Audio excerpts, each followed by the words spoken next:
पुरुषोत्तम महात्म्य अध्याय 3।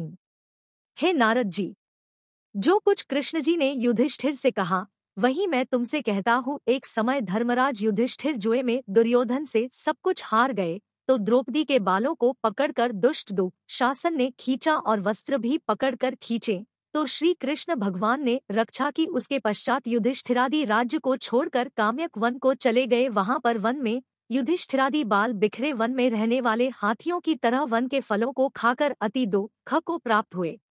एक समय देवकी के पुत्र श्री कृष्ण भगवान उनको दुखी जानकर काम्यक वन को गए। उस समय युधिष्ठिरादि श्री कृष्ण को देखकर ऐसे हुए मानो देह में प्राण आ गए हो। वे बड़े प्रेम से मिले और हरि के चरण कमल में नमस्कार किया। द्रौपदी ने भी प्रणाम किया। राजा युधिष्ठिर और द्रौपदी को दुखी देखकर श्री कृष्ण भगवान भी अत्यंत दुखी हुए।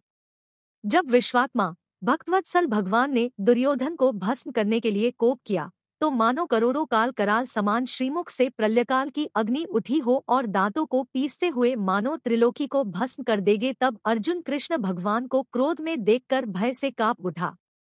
युधिष्ठिर और द्रौपदी तथा दूसरे उपस्थित वृंद हाथ जोड़कर भगवान को प्रसन्न करने के लिए स्तुति करने लगे। अर्जुन कहने लगे, हे कृष्ण, हे जगन्नाथ, हे नाथ, मैं जगत के बाहर नहीं हूँ, फिर आप मेरी रक्षा क्यों नहीं करते?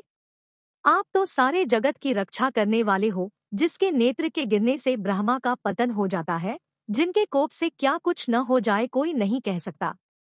हे तात, हे जगत्ते, इस संहार करने वाले क्रोध को हरो, आपके क्रोध से संसार में प्रलय हो जाएगा। भगवान कहने लगे कि हे नारद। अर्जुन इस प्रकार कहकर हाथ जोड़कर श्री कृष्ण भगवान को नमस्कार करने लगे। तब श्री कृष्ण भगवान अर्जुन के स्तुति वचन सुनकर शीतल हो गए। फिर प्रेम से आकुल व्याकुल होकर युधिष्ठिरादि श्री भगवान को बारंबार नमस्कार करने लगे।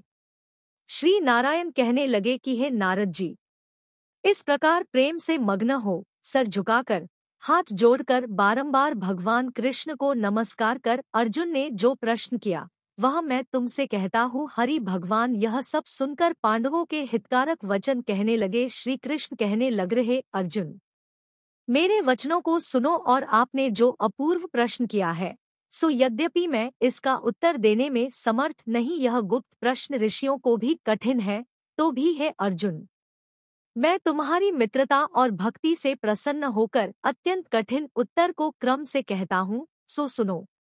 हे अर्जुन, कोई समय में संयोगवश अधिक मास आए उसको सब असहाय, निंदक, अपूज्य मलमास और रवि की संक्रांति से वर्जित ऐसा कहते हैं। मल गंदा मास होने से स्पर्श करने योग्य नहीं है, सब कर्मों में निंदित है। इस प्रकार लोगों के वचन सुनकर वह मलमास कांतिहीन निरुद्योगी दुख से युक्त मेरे पास आया और वैकुंठ में जहाँ पर मैं निवास करता था स्वर्ण के सिंहासन पर बैठे हुए देखकर मुझको दंडवत प्रणाम किया और दोनों हाथ जोड़ नेत्रों से आंसू बहता हुआ इस प्रकार कहने लगा।